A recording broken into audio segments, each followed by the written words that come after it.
Welcome to the Well Life Podcast, where we discuss our holistic approach to wellness and have conversations with experts across what we have defined as the 8 dimensions of wellness. Yeah, today our guest is Dr. Michael Fucci, aka the Kinetic Chiro.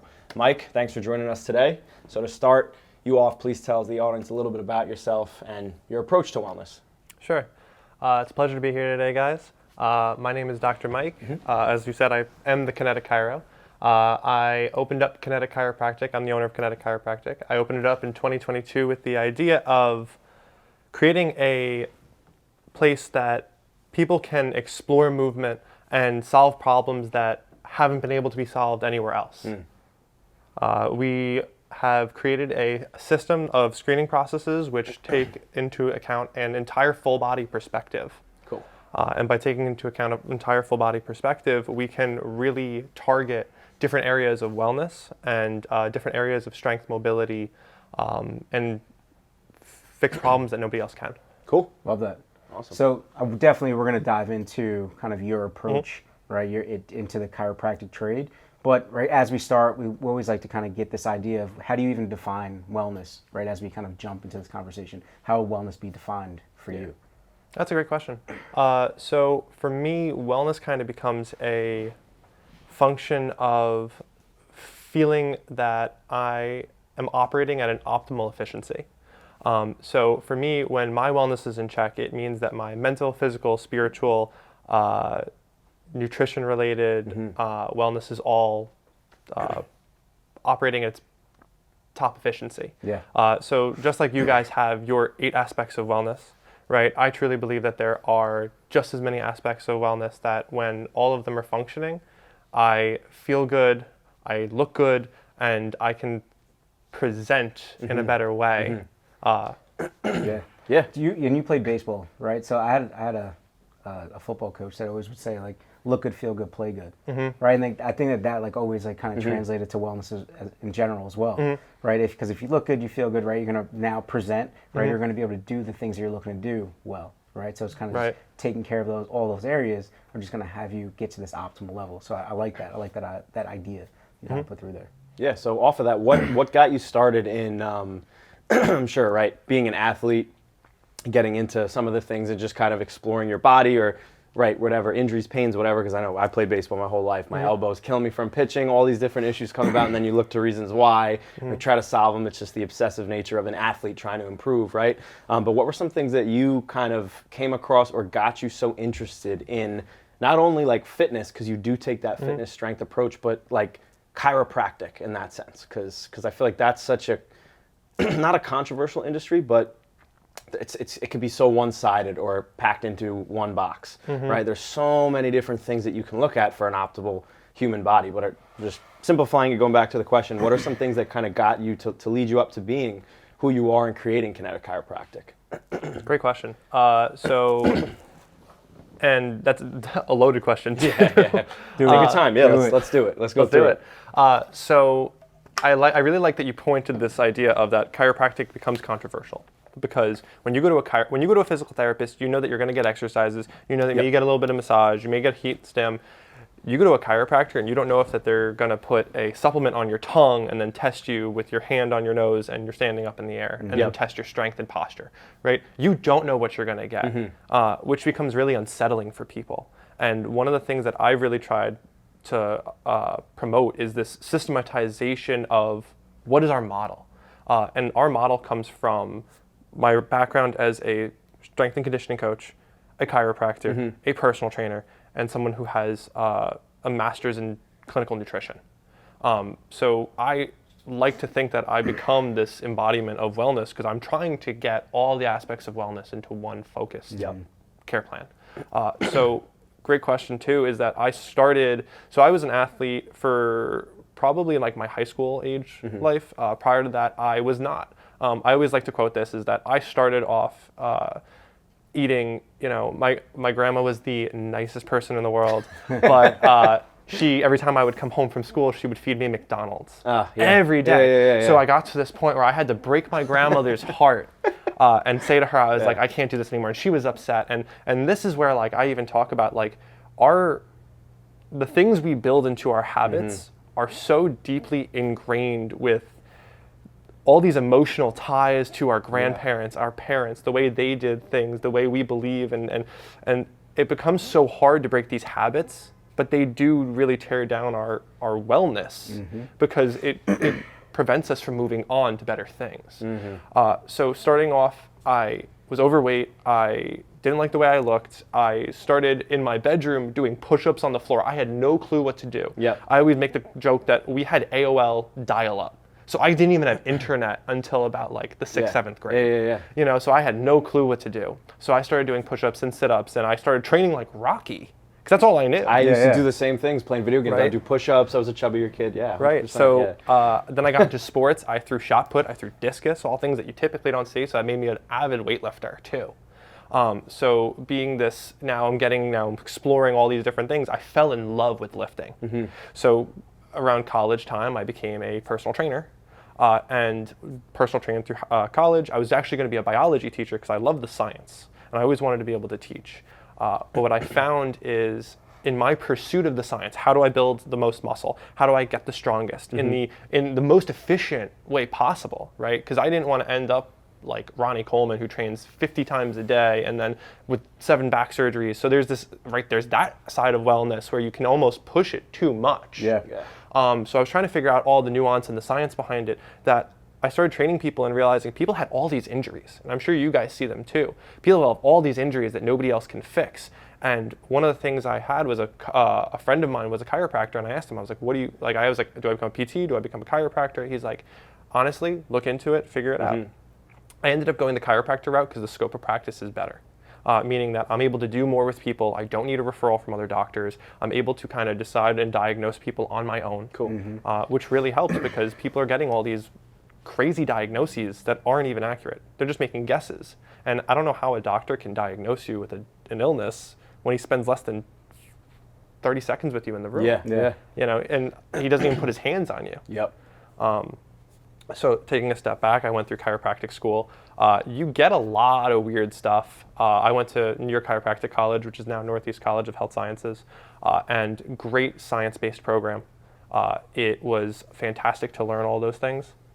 But the problem is they don't train you how to run a business. Yeah. Yep. And I'm sure you guys Nor does any school. Nor does any nor school. does any school. Even going to business school Yeah. doesn't necessarily train the ins and outs that you'll take. We see the same thing in our industry because you could be a trainer still as a trainer, independent, or anyone who's doing something just on their own or managing it. You need to know every single span of mental energy, the finances behind the whole business and everything. Otherwise, you're underwater. You know. So sorry, continue. But No. So I ended up going through this period of time where I was exploring what I wanted to do. And honestly, one of my best inspirations for the way I run my office was Squat University. He was getting people better that nobody else could get better. Yep. And he was We're a doing fan. it through, what'd you say? So we're a fan. We're a fan, yeah. Yeah, Definitely. and honestly, I think everyone should be. I think everyone should start there. And I think that if you don't know what you're doing, you do need help with that guided health professional. But otherwise, there's a lot of good content out there. There are people who are really experts in their field, and that's what I try to be. I try to be an expert in my field and help people through movement science and find where the problems are that people aren't looking. Yeah. You know, so that's kind of the inspiration for where I became where I am. And my goal was to help people. Now, it was all based off personal training. My goal was to try and figure out how do I help people train better, smarter, faster. Totally. Without pain. Yeah. 100%. I mean, you literally are going to your, I spent some time with you a couple months back, but he's got a power rack in his individualized chiropractic office. I mean, what chiropractor or even PT, a lot of physical therapists for that matter aren't even at that level in that sense where like now you just changed the game of, you did a full movement assessment with me, standing, balancing, moving, turning, bending, flexing, extending, squatting, hinging, all the things that we're going through in a training basis because it's how you build the blocks of a strong body, but less pain, more joint integrity, more bone density, just better ability to move and be without pain.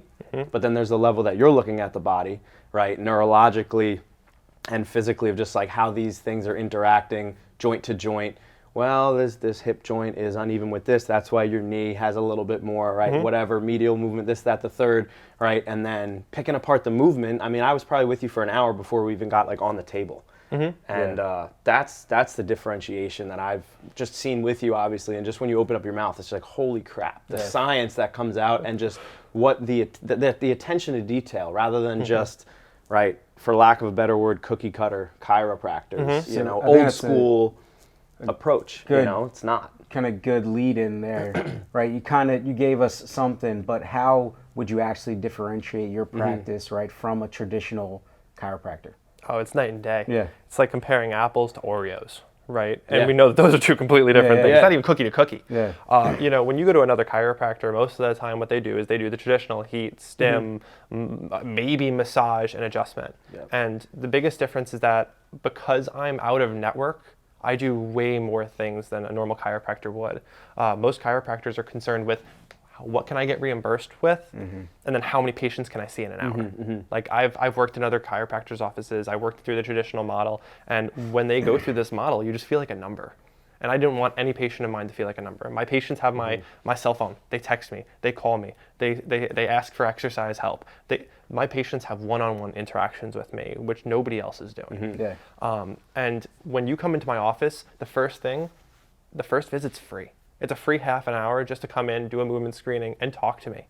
No one else is doing that because I'm not interested in taking people's money. Like, I'm not interested in the reimbursement, in the co-pays, and that. I'm interested in helping people and giving them the time that they deserve to get better.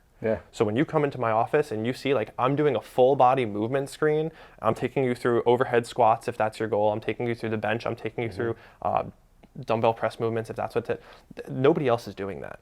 And when you get someone who's a specialist who can actually look at these movements, and then I'm going testing further beyond that to actually determine whether there's a weakness in the joint, whether there's a weakness in the muscle, whether there's an issue with the nerve, or there's an issue with connective tissue. Like, there's so many layers to this, and that's where you're just getting a typical, massage, a general massage over the area, and then an adjustment in your neck. Crackle, pop, right? Boom. It's just completely temporary. different. It's temporary. And like that's kind of been our base thanks kind of with just the chiropractor industry, right? I mean, obviously I can't put everyone in a bucket, but a lot of people that I know that go to chiropractors, they get adjustments multiple times a week, and they'll do that forever, right? The one thing I took from you immediately when we met was that you'll put someone into a program and you hopefully have them graduate from that program. They should leave you better than they were, whereas most people that are visiting chiropractors, they're going to these chiropractors weekly with no end in sight. Right, so there's definitely a value that you're already providing that's making life better. I think it stuck with me. Just to highlight for him was that you said you don't want to see people at a certain point. Like right there, that block is like we're improving you. I'm ingraining this into your neurals, right? Your brain's roadmaps, and it's there. And now you go out and train. If you have something, we brush up on it, maybe, right? Check back in, whatever. But that's huge. Because the transition is into accountability. Right. It's going from, and I had a patient, one of my favorite patients. Her name's Eileen. She's a 50-year-old woman. She is fantastic. She is the spitting image of what I would want for people to coming into my practice, because she understands exactly. I'm going to take her words because she put it perfectly. She goes, "You've taught me how to move my body in a way that I now understand, and I actually feel like I can fix if anything goes wrong in the future." Who's doing that? No one. It's the consciousness of that. And then one of the things we talked about is that, like, people have this fear that if I go to the chiropractor, I have to go there forever. I don't want to see people. I love my patients. I love seeing my patients. Of course. Absolutely. I'm not going to, if they want to come say hi to me, they can come say hi to me. I don't, I'm not going to scare them away.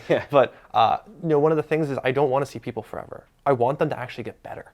And that's something that we don't see in this traditional model. And even like was talking to somebody who's familiar with the physical therapist group over at Lifetime.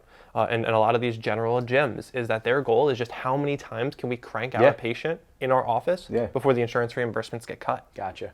And that's horrible. Like, I don't even know how I would feel if I was that patient. And I know how the patients feel, and they become so distrustful of these practitioners. And it's just like you said, right? How do you trust a chiropractor who tells you to come in 3 times a week for the same thing and never changes anything? I actually had a guy come in, and I told him, I was like, we've only done about 15% of what I have planned for me. He's like, what? And I was like, it actually transitions. Like, in a few weeks, we'll be squatting again. In a few weeks, we'll be deadlifting and snatching. And that's what you're doing in the office with a guided rehab professional, which is nobody else is doing. Totally. 100%. That's wild. I was going to say onto that is like, right, the aspect of wellness that we talk about, everything affects everything else, just like you said for yourself personally, right? One big thing is that specifically could be with a specific client or just in general, right? Are there things that you've seen, these big mental breakthroughs for these people? I mean, what's that big transition or consistent transition, right? That you see these people come to you with this one perspective, or they just, right, they're in pain or they're this, they're that, and they expect something totally different than even the first time they leave there. They're like, wow, right, this is a huge thing. Is that like, what's that like for you? Like, what's that huge shift that you've seen these people go through, right? Where it's like the physical just became the mental, and now everything else is just better for them. Oh man, it's incredible because one thing we don't realize is how much our physical body takes a toll on our mental health. And one of the things I've seen a lot of times is that even just getting someone into a general movement pattern, like things can be simple, right? They don't have to be complex. We don't have to do 10 repetitions of tibial internal rotation for me to see a benefit in your knee. Sometimes it's something as simple as going for a walk every day. And what ends up happening is as these people start transitioning into training, as these people start transitioning into taking better care of themselves, they go, I have less brain fog. I feel better overall. I'm not as depressed in the morning. I actually feel okay when I get out of bed.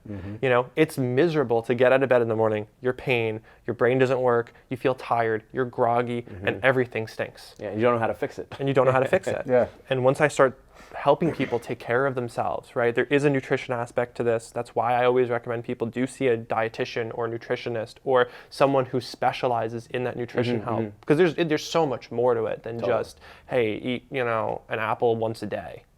You know, so it's the benefit of getting their nutrition better, the benefit of getting their movement better, and the benefit of getting them out of pain. It completely changes the game for them as far as wellness goes. Because once you start taking care of your body, everything else comes back. I had a patient the other day. She actually said to me, she's like, you getting me out of pain made me more money at my job. And I was like, the craziest thing. I was like, what? I was like, I need you to explain that. And she's like, I'm a car salesman. I can't move. She's like, I now can move. I can sell people more cars. I'm more energized. She's like, I feel so much better about myself that whatever it costs to come see you, I'm making triple that at work now. That's a wild, it's like a perfect, it's like a scripted perfect line for our podcast. Yeah, exactly. But that transition is crazy because people don't see the relay or the like the domino effect of these things, where it can be that fast because pain, maybe more movement, maybe more confidence. Now you're just booming. Now you're cranking out on whatever you need to be and however you need to live to be successful, right?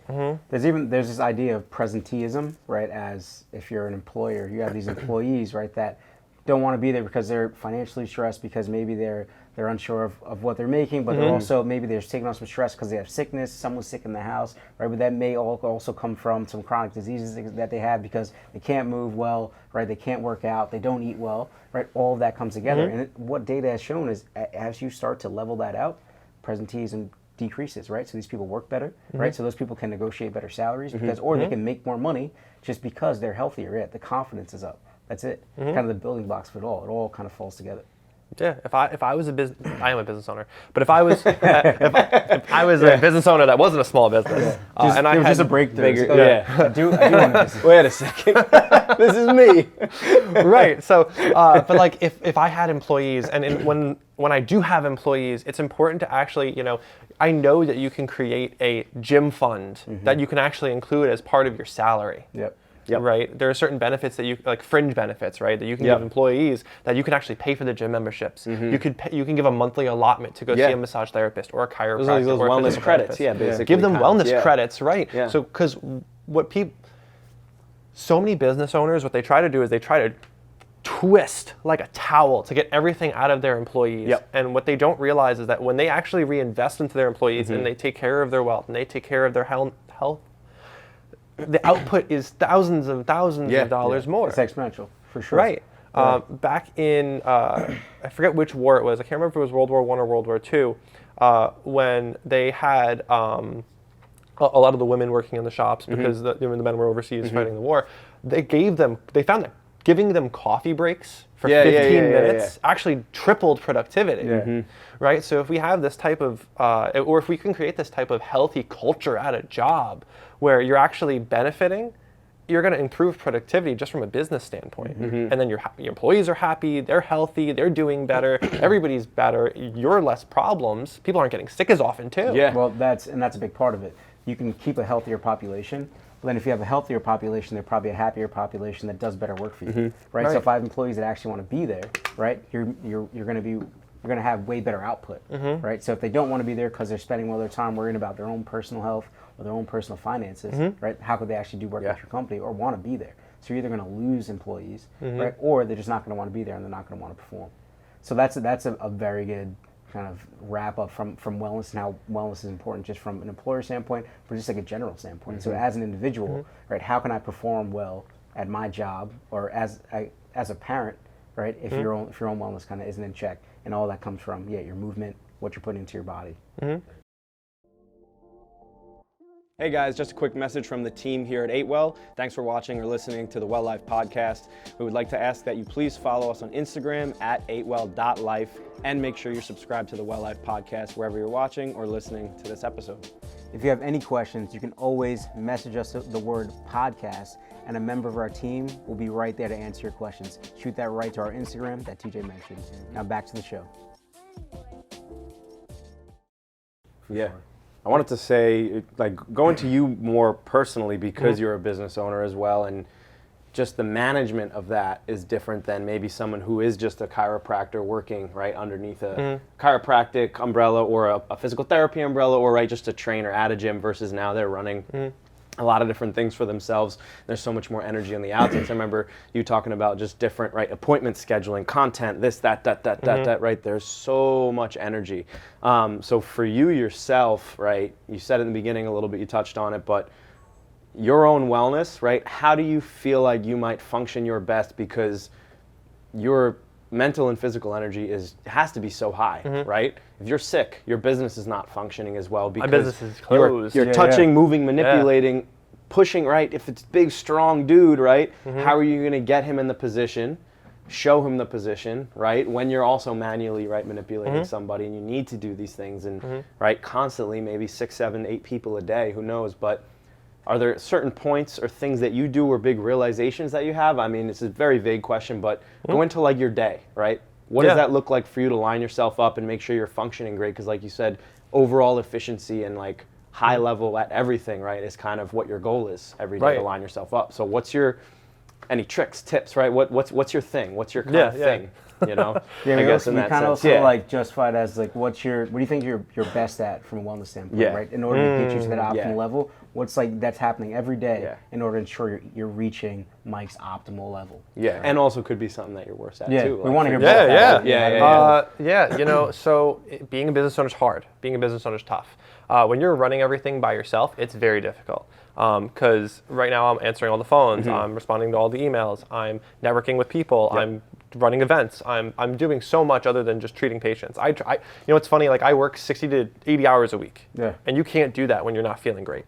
And what's funny is like my patients always laugh because they're like, you only treat 15 to 20 patients a week, and I'm like, yeah, because I'm doing 40 hours worth of all the other stuff. Yeah. You know, I'm like working a full-time job on top of treating patients. Treating patients sometimes becomes the back end stuff because there's so much that goes into running a business and creating content and creating, you know, I'm actually working with a developer right now to get a motion system app into my office. Cool. So that way I can track, I can get better data for patients. We're getting dynamometers in, so that way we can actually assign numbers and numeric ratings to people's movements. Wow. Yeah, so like, you know, if I'm doing a traditional muscle manual test, it's great with my hands, but I'm trying to get more data. And that way people feel better about their outcomes. And I'm doing always reinvesting and reinventing. But it's very difficult from a mental perspective to be able to load all that. And I think the thing I do best, and this is something that my wife has always said that I do very well, is I know myself. Which is a very vague statement, but very specific in the same way. But by the fact that I know myself, I know exactly how much mental energy I have every day. I know exactly how much time I need to get things done. One of the things that I see in most people that is usually an issue is they go, oh, I'm going to work 12 hours a day, right? And I go, why? But what if I can get the exact same amount of stuff you do in 12 hours a day done in 6? I feel so much better. For sure. Because I'm not grinding till I'm dead. And one of the things that I always try to make sure I do is I have to work out.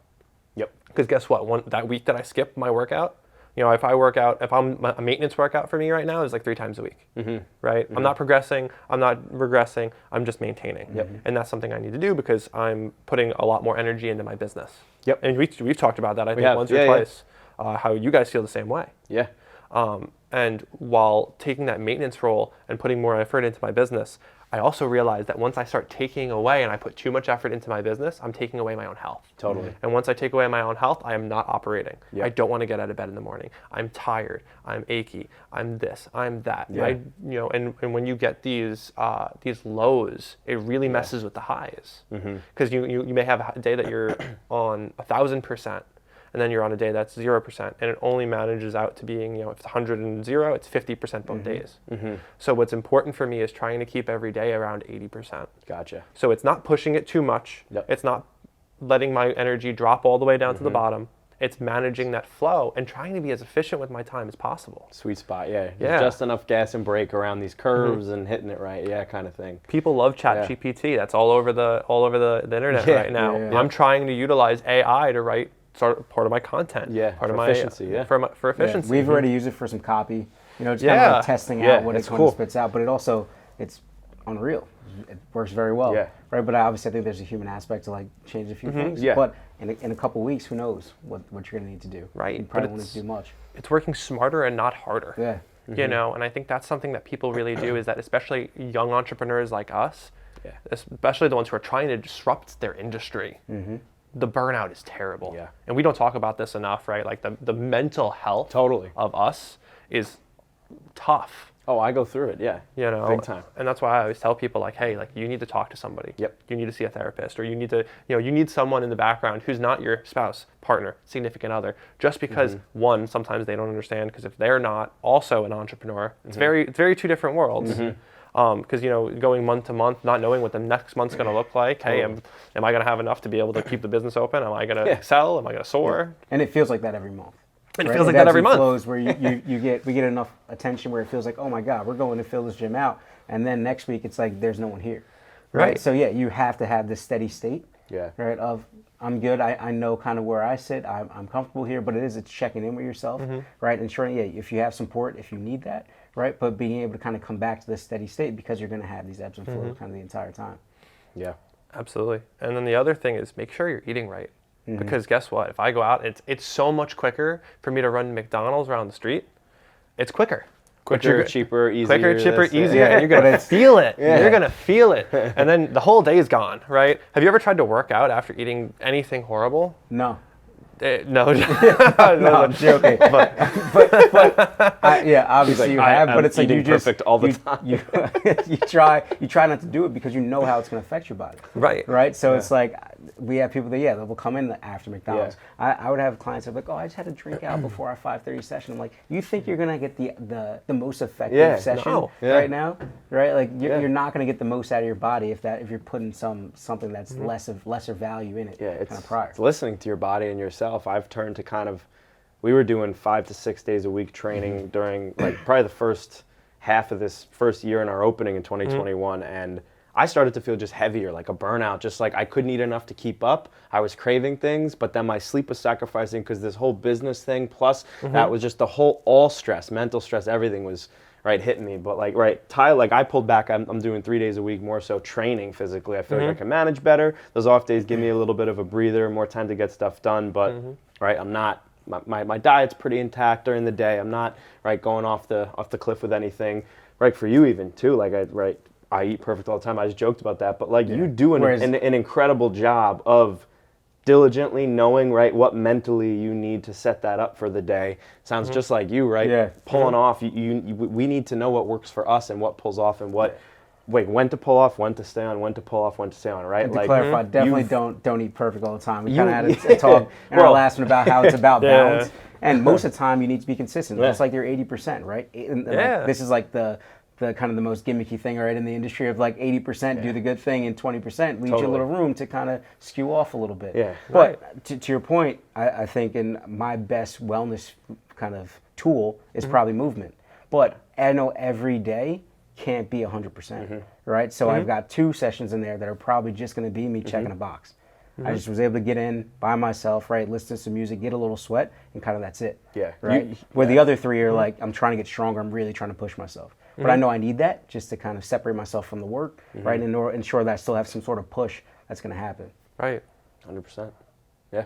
How do you feel about, so we're talking about, right, our own wellness. We kind of touched on mindset a little bit, but when you take someone that kind of didn't have the ability to move appropriately, right, they've seen you, they went through a movement screen. At the end of that, when you're pushing them through, how have you seen kind of their mental well-being change and shift? Oh, it's a completely different thing. Yeah. People, when they come in to see me, they're frustrated, they're tired, they're exhausted. Most of the time, they've been everywhere, right? So they've been to the chiro, they've been to the ortho, they've been to the PT, they don't feel they can be helped. So they're so tired, they're so upset. Yeah. And when they come in to see me, I've never had a patient who wasn't excited to see me. Like, they're excited, they're like, I know what we're gonna do today. I take what's called the Netflix approach. And what Netflix does is and with most shows, they say, where were we? Where are we? Where are we going? And what's nice about that is, like, I recheck in with them and I recap. I'm going, okay, this is where we were. This is what we're going to do today. And then next time we meet, they know exactly what's happening. There's no more of this, let's hope it gets better. Let's see. Let's wait. Every time I come in with someone, I'm either A, trying to make it worse so I get more information, which is, right? Like, oh, that's weird. Why are you going to try and make it worse? No, and if I can make it worse, that means I can also make it better. Yep. Right? Because once I know what you don't like, what your body doesn't tolerate, I now have ruled out all that stuff, and I can give you an exact prescription of exercises that will make you better. So by the end of their care plan, people have gotten hope back, and that's priceless, right? Yeah. When you get hope back, you believe everything is better. I had a guy who, after 3 years post hip surgery, was never able to get his hips back to normal. I was able to get his hips to the point where he's like, oh my God, I can't even believe how good my hips feel. Right? And it was more than just treating his hip. It was looking at it as a whole body approach, and we worked on thoracic rotation, we worked on ankle mobility, we worked on his ability for his knees to stabilize in space, and then we worked on the hip mechanics that nobody else did. Yeah. And by improving it just at that area. It's crazy. And you get these outcomes where, like, it's I always tell people it's not about pain. Because if you want to go from an 8 out of 10 pain to a 6 out of 10 pain, if that's your goal, go take a Tylenol. That's not my job. That's not what I'm here for. Yeah. I'm here to take you from 8 out of 10 pain to barbell back squats. Yes. I'm here to take you from 8 out of 10 pain to sailing on a sailboat. Yeah. I'm taking you from 8 out of 10 pain to being able to ski down the mountain. Yeah. That's where we're going. Yeah. It's not this like, oh yeah, you get these other places, they give you a piece of paper and they're like, oh, you went from 8 out of 10 pain to a 4 out of 10 pain? Okay, the insurance cut you off, so you're good. Yeah. That's not it. I like that because I think we have a very similar approach from a fitness standpoint. So we could sit here and say, like, all right, we're just going to run people and we're going to make them do jumping jacks. And we're going to hope that you lose 10 pounds and that's just going to retain you as a client and we're good. But that's not the approach, right? So we have a lot of people that strength training is not what they want to do, right? What they want to do is they want to be able to go on runs. They want to play tennis. They want to play golf. Like, that's what you want. You want to go downhill skiing. You want to do these things. How can I make strength training a supplement to those things so you can do that forever? Right, and that's what's going to make you happy. But I need you to feel comfortable with it. I need you to be able to back squat. So we go to Mike, right? I need you, or you're in here in some good sessions, right? I need you to be able to deadlift so you can have strong hips, so that you can get out and do all these things. But it's how do I do this for longevity, as opposed to just kind of coming here, jumping on boxes, sweating and losing 10 pounds. Like that was nothing. That's where the value is. Right. Yeah, it's real life interactions of, like, one of our clients literally went to see her grandkids, and it was like a couple of months difference, and she was throwing them in the air, and she's, I don't know, she's a grandmother. She's with her grandkids, you know what I'm saying? Like, unbelievable, and she's like, I didn't realize what it was until, like, I went and did that, and that happened, and my daughter was like, what are you doing? You shouldn't be. And she's like, no, I feel great. She ran around with them playing for hours. She's like, I never get up and off the floor with them. Right? Never had that energy. And it's amazing because we look at, like, strength training and we look at fitness work and we think of it like as a chore, and it's not. It's something that it's just like when you put money in the bank from retirement, right? What you're doing is you're investing, right? Investing in your health, so that way you can do all the things you want. Yeah. And when we start to think of it's like something like that, like you're investing for your retirement, people have no problem putting money away in a 401k that somebody else manages. Well, what if you could manage your health? What if you manage your finances? What if you manage everything to the point where now, you go see a professional, you get the right information, you know what you're doing now, and you go invest in it to the point where you can actually do whatever you want. You can go pick up your grandkids. You can go, pick up a pencil without feeling like you're going to be broken. That's what we're selling. We're selling the ability to live the life you want, right? Nobody cares about chiropractic, What they want to know is, A, just can I help them? And B, how are we going to do it? That's it. That's all people want to know. Appreciated. Mike, appreciate you, man. Huge. Appreciate you being here. Right. Appreciate your time. Thank you for joining us for another episode of the Well Life Podcast. Please make sure to like and subscribe to the Well Life Podcast wherever you're listening and watching. And if you're looking for more information, go on our website or look for more information on virtual or personal training. Feel free to reach out to us at our email, team@8welllife.com. Go to our website, 8welllife.com, or go right to our Instagram, 8well.life. Yeah, we'll see you back here for the next episode.